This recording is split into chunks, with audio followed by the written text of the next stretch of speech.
My name is Felice Ross, and I'm a lighting designer in the performing arts. And thank you very much for inviting me for this interview.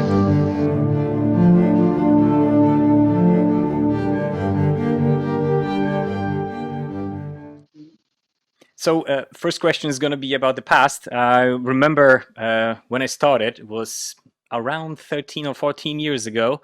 Actually, I met you at one of the first things I did. It was for Teatr Nowy. It was some Warlikowski, I can't remember which exactly play was it, but I was looking up to you and I was thinking, maybe someday I'm going to be somewhere over there, and I was just starting. I didn't knew anything about it. So the question actually is not about me; it's about you. How did you start? What was your starting ground? Let's say. Starting in lighting in general, not in yes, Poland, in lighting. Yeah. I've been doing this for many years, since I'm 15, and I won't say how many years that is, but it's a long time.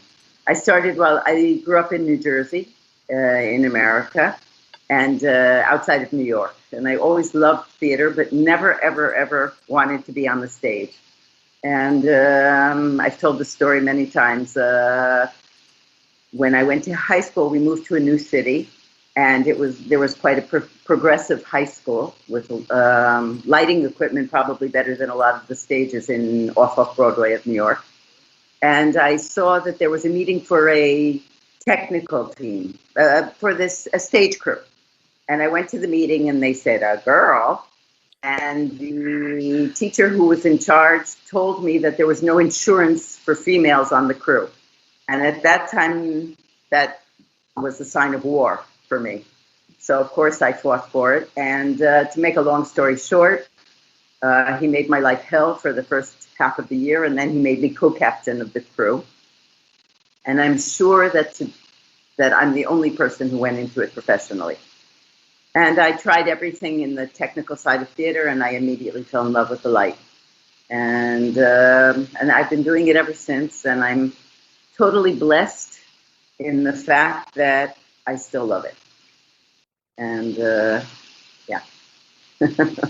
Yeah. Okay. So let's move on to the present. We meet online, obviously, because you're a very busy person.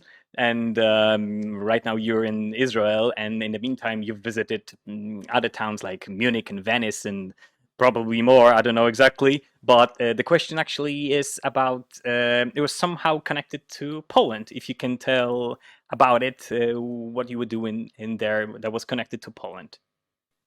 Well, this year, I was very lucky to be involved in two productions, one back-to-back. One was the new theater production of Warlikowski at Nowy Teatr called Odyssea, the Hollywood Story. And it was actually a production that was supposed to happen last spring, but because of COVID got pushed to now. And then from there, I went to the opera and worked with Mariuszem Trelińskim on his new production of Cardila. I've been working with Polish directors and in Poland. First of all, I met Krzysztofem Warlikowskim in Israel in a theater in the desert in Beersheba. This was in 1998, and I began working with him then. My first production with him in Poland was Don Carlos at the Opera in 2000, where I met also Mariuszem Trelińskim. And the year after that, I did Othello with Mariuszem Trelińskim. And since then, I've been working with both of them, with Warlikowski in all his theater and opera productions all over the world, and with Mariusz on many opera productions, and with several other Polish directors as well. You've mentioned the opera called Cardiac, and I wanted to ask you about that a bit more, obviously, because it's the recent one, and I've seen it. It was very nice. And the first is just like a general question: what was the hardest part of the production? What was the most challenging part of the production in terms of lighting? Oh, having the set in the right place every single time. because in the beginning we had a little bit of set difficulties. Apparently something was not functioning properly in the set. So I was actually designing lighting for a set that was never in the right place at the right time. So that was a huge technical challenge, vyzwania. And but in the end, I understand that it was under control, and I had an excellent board operator, Bogusz, who was able to adjust with the movements of the stage. And also, there were many, many, many different positions of the set. The set was almost constantly in movement.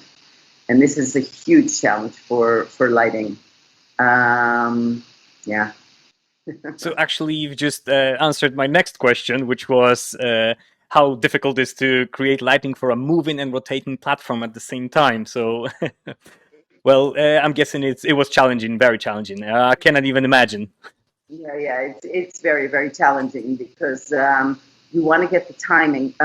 You're hoping that the timing, especially, let's say there is a scene where one of the singers is actually on the balcony singing while the whole set keeps on turning, and you want to try and keep the singer in the light, even when throughout the whole movement. And it was really, really a challenge to be able to. I had lights that were about at the same height as the balcony, going all the way around, and we had it timed so that one light would go on, and then the next light would go on, and the next light would go off, and the next light would go on, and the next light would go off, and the next light would go on, while the set was moving. So it was lots of fun getting that down. Yeah, actually, I think I've seen a scene when it was it was rotating all the time, and the lightning was just so perfect in terms it was cut in just the shape of the and I thought, like, did they use like projector for that or what? And now I know how they did it, how you did it, how you all did it, because it was a team, obviously, right? It's a team. It's always everything in theater for me is a teamwork. We need everybody. Everybody is together in the team, working together to make it work. Yeah. Teamwork makes the dream work, of course. So next question is about the specific lighting fixtures, because I've interviewed the technical director, and he told me about the office luminaries that you were using to light up the inside of the cardiac office, and it was quite challenging because you had to exchange the insides of it, right? Or well, what we did is we needed to have, in addition to these lights that I was telling you about from the outside, we had to have internal lights, both for seeing faces and for atmosphere, of course. And so we had a lot of LEDs or LED panels inside. We had various different kinds, or LED like mini spots if we wanted specials in all different places. So it was quite involved. In addition to machines working and all different other things that were blinking on and off and doing all different things. It was a very involved lighting happening in this production. Yeah. So my next question is about the multimedia that was involved. There was quite a lot of LED screens, and they were quite important in that particular play. And the question actually is about whether we use more and more multimedia on stage. And I was thinking about whether they decrease the importance or value of lighting, or they give extra meaning to it, they cooperate with it. What's your take on multimedia that's more and more used, even on opera stage, which is not so obvious, yeah? Right. Well, here it's very obvious because it's a huge part of what's happening. Once again, it's a huge challenge for lighting because in some ways I'm competing with the LED screens are very, very powerful. And of course, it depends on what you're screening on them. But I think that they were at, let's just talk about a technical side of it. I think they were at 1% of their output, because anything stronger than that, we would lose faces completely. Most of the time, unless it was a complete LED screen show. And but the multimedia shows and multi-effect shows are it's a part of our whole being now. The more people are, for example, in lighting, whereas everybody used to be, well, if we even want to go further back, we were with candles, or actually we were with the moon and the sun. That's the way the Greek theater went originally. And then later moved on to candles, and then later moved on to gaslight. But nowadays, first of all, the television completely changed our whole view of how we look at things. The screen is a completely different quality of light than sunlight or even an incandescent lamp in a room. So all of these what's happening now is all the product of the modern way we look at everything. And everybody is so stimulated by the internet, by the music videos, by everything that's kind of what we're competing with now in theater and in opera or any kind of the performing arts, because that's what people, the young people are used to, just things happening, things moving all the time, things, anything that's slow. And I can give you an example. For example, one of the movies, which is an amazing movie in my, which you're young, so maybe, I don't know, 2001, Kubrick's Space Odyssey, which love it. Was one. Yeah. Well, my kids, I remember, maybe now they would love it, but when I showed it to them when they were like teenagers, they were like, "Oh, it's so slow." And it was one of the effects in that were one of the huge changes in film at that time. So yeah, so that's I hope you understand what I mean. That's the way of the world now. We have faster things. We have more constant stimulation, constant. So that's it's a lot of what was happening in Cardillac, for example. So actually, I've asked the director about it. Should we redefine the traditional opera format, or should we just embrace the changes and it kind of redefines every year or every decade or every 5 years? And we shouldn't say, "Ooh, it's an opera. It should be lit up with candles or with moon or something like that." It already changed. So maybe it will change that we will light it up using laser projectors only, for example, in 10 years or something like that. No, I think that there's room for everything, actually. I mean, myself in particular, I tend to work with more with directors who do more modern approaches to opera. I'm less of a person who will go, but I've done also traditional operas as well, and I think there has to be room for every kind of art. And you have we say in English, that's what makes horse racing, because you have different kinds of people betting on different horses. And if everybody bets on the same horse, it's not interesting. So if you're doing the same kind of art in opera or in theater or in dance or anything, it's not interesting. It's more interesting to have a varied approach to any of the performing arts.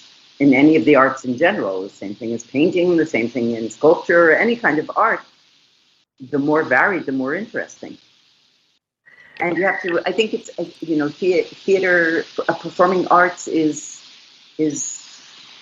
an education as well. So you need to educate people the same way, maybe you need to educate your older audiences to a modern, many of your older audiences will say, oh, these modern operas, they're ruining it.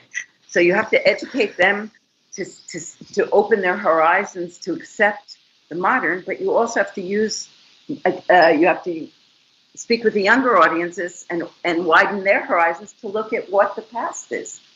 I mean, everything is based also on our history and what's been done before us.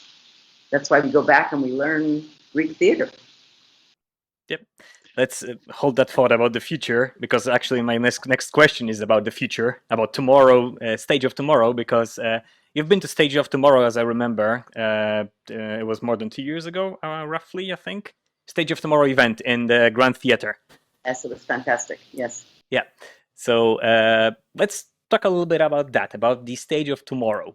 What is your opinion on this? Where is it all going? Like, for example, in the future, will we just like plug in directly to the cloud and just experience opera with our eyes closed?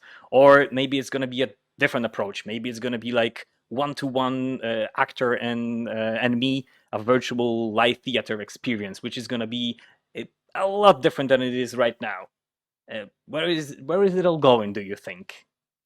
Who knows? I don't know. Your wild guess. It can go in so many directions. I mean, of course, with the whole COVID now, the whole idea of screening everything has changed our view on any kind of performing art. Because suddenly, for a year and a half already, we've been watching things alone. I mean, there's such a big thing about being in an audience and having there's a big, the actors were telling me now, for example, what a difference it is performing in front of an audience where people are sitting one seat yes, one seat no, one seat yes, one seat no, rather than every seat. It's a different experience for the audience, not to be a group together and to be individuals. Not to mention if we're watching any of the performing arts on the screen and screening them and watching them in our homes. So, and being alone, being an audience alone and having no contact with the person performing on the stage. It's such a different experience, totally. So, and especially for the performer.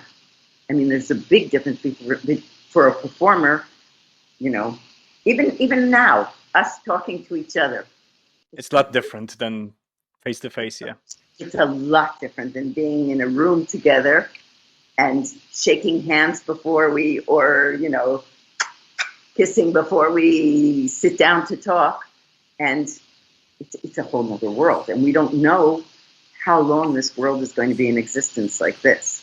So on one hand, it's also pushing us to develop and to create new forms of art in a lot of ways, which is always good. But we also need to be able to have what we had before, also to develop in that way. So we have no idea where this is going, I think. And as far as lighting goes, lighting is always developing and always changing and always it's a very never-ending new things happening and new possibilities. And I'm always interested in discovering new ways to use whatever new equipment there is, and as well as the old. It's a mixture. So let's stick for the Stage of Tomorrow for the next question, because and let's come back a little bit more to the Cadillac opera. Imagine if you will travel back in time, like let's say 10 years from now, and you will show yourself this opera. Would you, at the time, call it a Stage of Tomorrow? Or let me rephrase that. If we're living in the Stage of Tomorrow now for people in the past, I don't know if you followed me with that. I think I a little lost you. If 10 years ago or 10 years in the future, well, I think. 10 years ago, you showed your younger self Cadillac. What was going to be in the future? Yeah. Yeah, of course. of course, because all of the stage elements, we've had moving stages for a long time already, but 10 years ago we weren't really in this kind of lighting. We weren't in. We were in moving lights already, but not as much as we are now. We were definitely not in LED lighting 10 years ago. So yeah, it's definitely the stage of tomorrow from 10 years ago. But in 10 years, of course, it'll be the stage of the past. So, yeah. So actually, we're gonna wrap it up. Maybe you would like to tell me something that I didn't ask about the Cardillac opera that was very unusual, or something I didn't ask you about because some things might be different. Right. The most unusual thing is, of course, was because of COVID.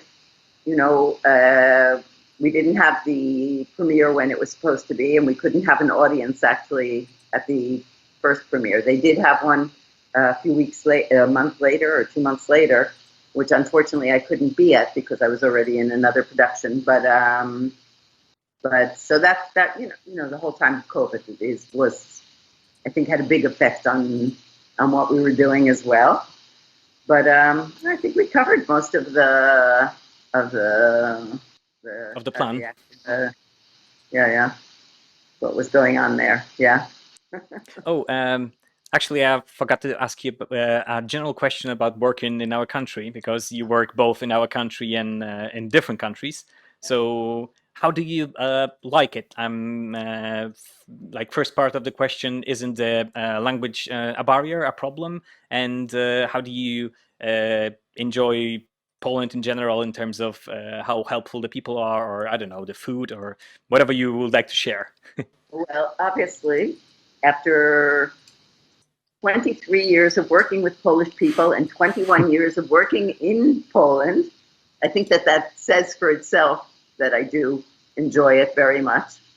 I think that the theater in Poland is absolutely amazing. It's the actors that I work with are the best that any place. And the directors that I work with are highly creative. It's been a wonderful trip for me these past 23 years.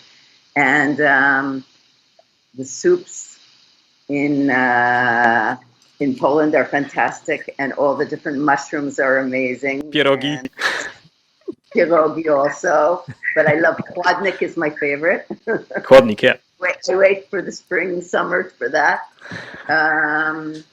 And I have many, many friends now. I have really soul friends that I've met both from my work in theater and in general in Poland, and it's become my second home. I mean, I've spent so much time there that yes, definitely, it's been a wonderful, wonderful, wonderful trip.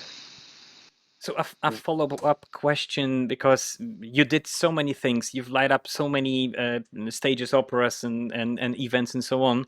It doesn't look like a one-man job. So my question is, what's your secret? What's your secret sauce? How you do it? How do you manage your time and all the travels, and how do you do it?